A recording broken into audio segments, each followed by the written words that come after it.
Assalamualaikum warahmatullahi wabarakatuh. Apa kabar kalian semua? Semoga sehat selalu dan diberikan lindungan oleh Tuhan Yang Maha Kuasa.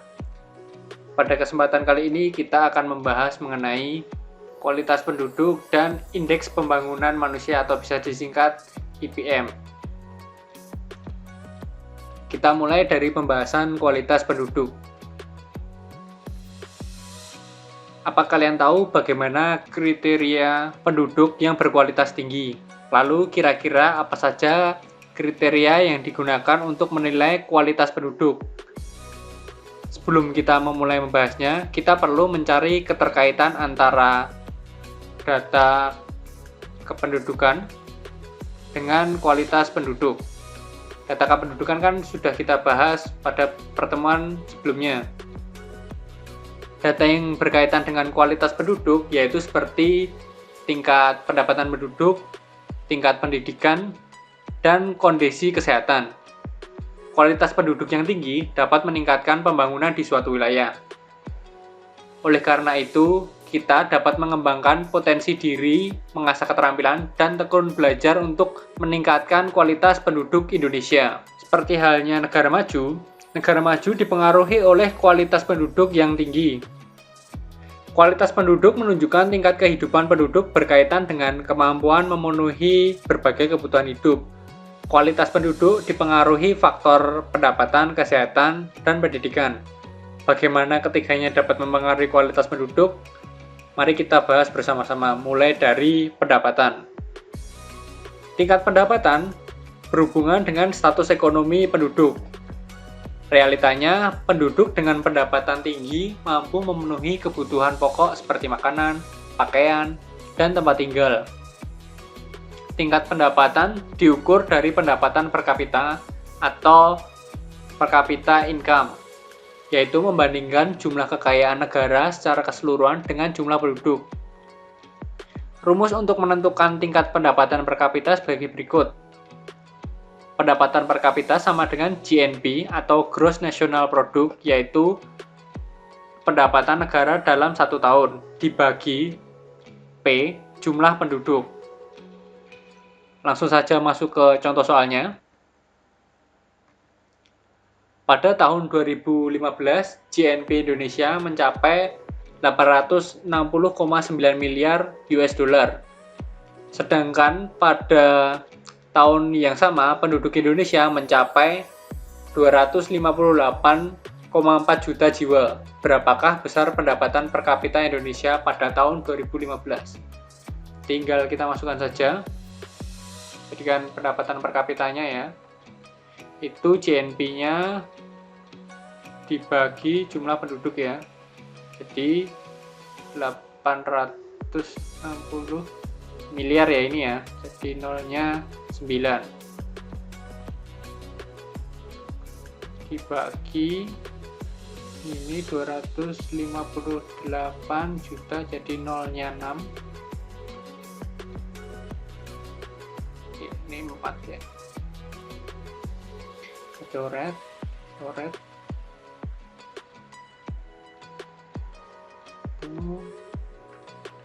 sehingga 1,66. Nah, ini satuannya US dollar ya, dolar Amerika Serikat.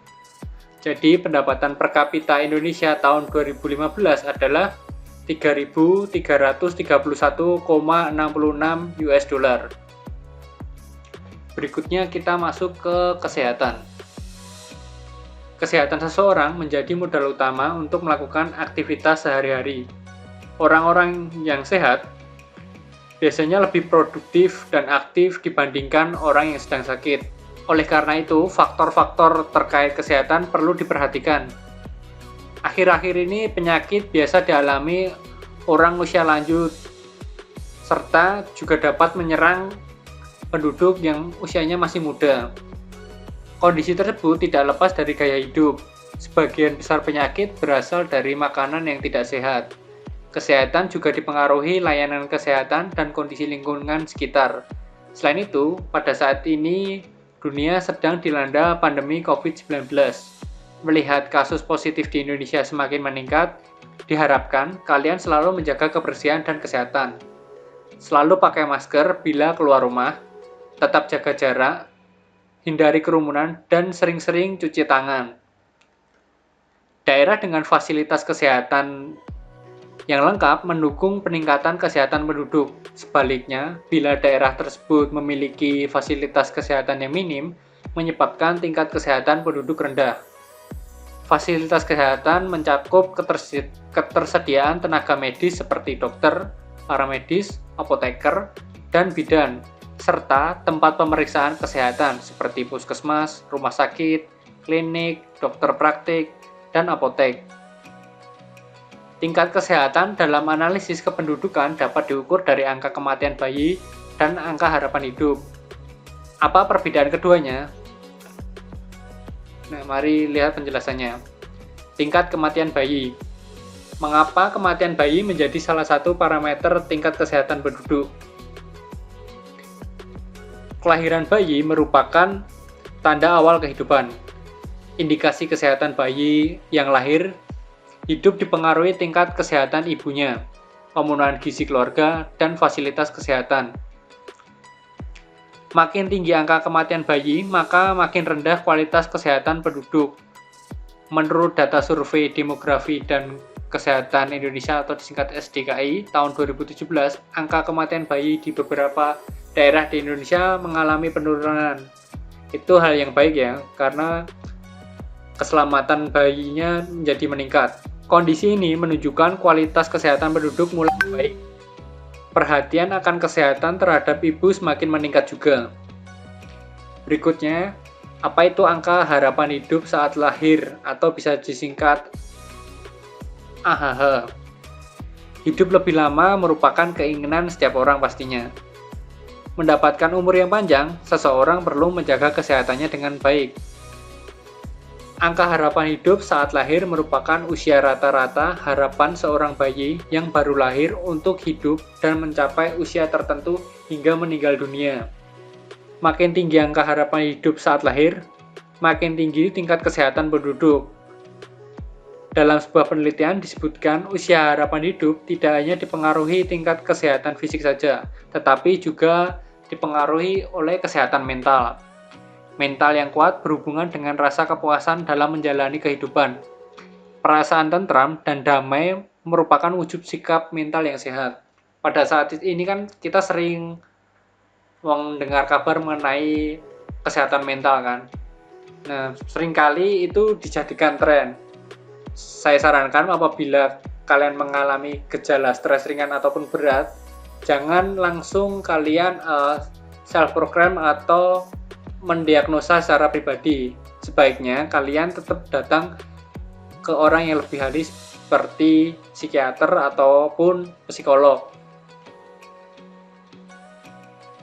Berikutnya masuk pada pendidikan. Pendidikan dapat diperoleh secara formal maupun non-formal. Pendidikan secara formal dapat kita peroleh dari sekolah dan universitas. Sedangkan non-formal bisa kita peroleh dari balai pelatihan, seminar, dan kursus. Pendidikan dasar wajib ditempuh setiap orang sehingga mampu meningkatkan ilmu dan pengetahuan umum. Kira-kira apa sajakah faktor-faktor pendukung pendidikan? Faktor-faktor yang mendukung pendidikan seperti sarana dan prasarana pendidikan, guru, dan aksesibilitas pendidikan. Sarana dan prasarana pendidikan dapat diwujudkan berupa gedung sekolah, buku, dan alat-alat tulis. Ketersediaan dan kualitas guru turut mempengaruhi kualitas pendidikan. Aksesibilitas pendidikan berupa tingkat keterjangkauan fasilitas pendidikan dan keterjangkauan biaya. Masalah keterjangkauan biaya, ada orang tua yang tidak menyekolahkan anaknya karena lokasi sekolah sangat jauh dari rumah atau kesulitan biaya. Masalah ini hendaknya ditangani sehingga pendidikan yang terjangkau, merata, dan berkualitas dapat dilaksanakan dengan baik. Itu tadi pembahasan mengenai kualitas penduduk.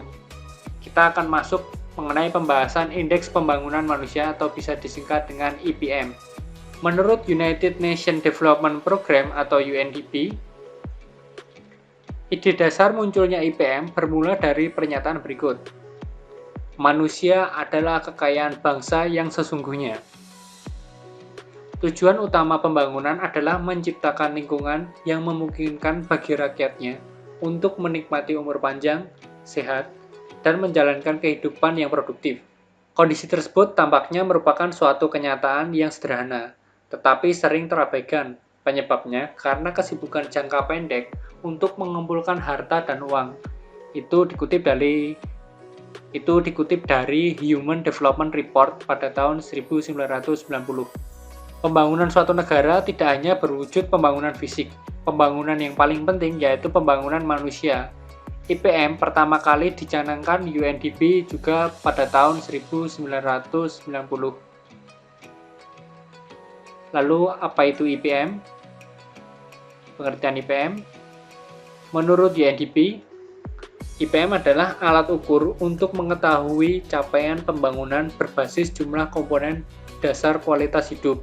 IPM merupakan salah satu pendekatan untuk mengukur tingkat keberhasilan pembangunan manusia.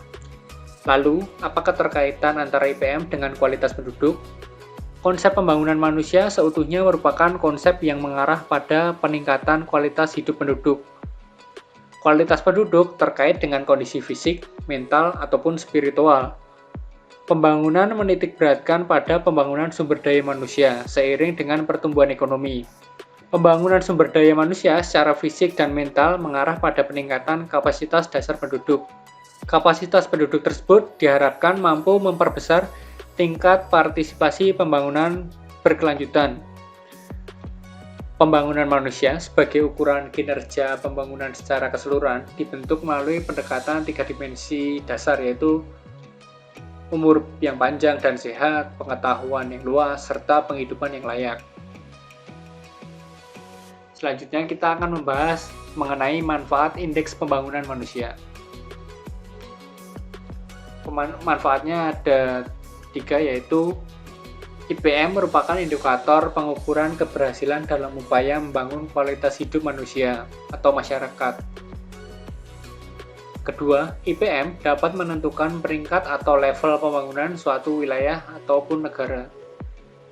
Ketiga, IPM berperan sebagai data strategis untuk mengukur kinerja pemerintah dan alokasi penentuan dana alokasi umum atau bisa disingkat dengan DAO. Bagian terakhir kita akan membahas mengenai Indeks Pembangunan Manusia Indonesia pada tahun 2018. Angka harapan hidup atau AHH mencapai umur 71,2 tahun. Kita review sebentar mengenai AHH tadi apa. AHH adalah alat untuk mengevaluasi kinerja pemerintah dalam meningkatkan kesejahteraan penduduk pada umumnya dan meningkatkan derajat kesehatan pada khususnya. Berikutnya, harapan lama sekolah yaitu mencapai 12,91 tahun. Jadi ini harapannya ya. Setiap anak-anak di Indonesia bisa bersekolah 12 tahun lebih atau bisa mencapai diploma 1. Apa itu harapan lama sekolah? Harapan lama sekolah merupakan lamanya sekolah dalam tahun yang diharapkan akan dirasakan oleh anak pada umur tertentu di masa mendatang. Kemudian rata-rata lama sekolah yaitu mencapai 8,17 tahun. Jadi umumnya anak-anak di Indonesia itu pasti sudah lulus SD dan baru mengenyam pendidikan di derajat SMP, meskipun kalau melihat dari angkanya belum tentu hingga tuntas ya. Rata-rata lama sekolah dapat diartikan sebagai jumlah tahun yang digunakan oleh penduduk dalam menjalani pendidikan formal. Keempat, pengeluaran per kapita sekitar 11,6 juta per tahun. Pengeluaran per kapita dapat diartikan sebagai biaya yang dikeluarkan untuk konsumsi semua anggota rumah tangga selama sebulan, baik yang berasal dari pemberian, maupun produksi sendiri dibagi dengan banyaknya anggota rumah tangga. Terakhir ada nilai IPM-nya itu sendiri, yaitu Indeks Pembangunan Manusia yang mencapai angka 71,39. Pengertian IPM bisa kalian ingat-ingat tadi kan? Itu tadi pembahasan mengenai kualitas penduduk dan IPM atau Indeks Pembangunan Manusia. Terima kasih atas perhatiannya. Mohon maaf bila ada salah kata. Bila ada pertanyaan, silahkan tanya Bapak melalui WA atau diskusi di Microsoft Teams. Sekali lagi terima kasih. Assalamualaikum warahmatullahi wabarakatuh.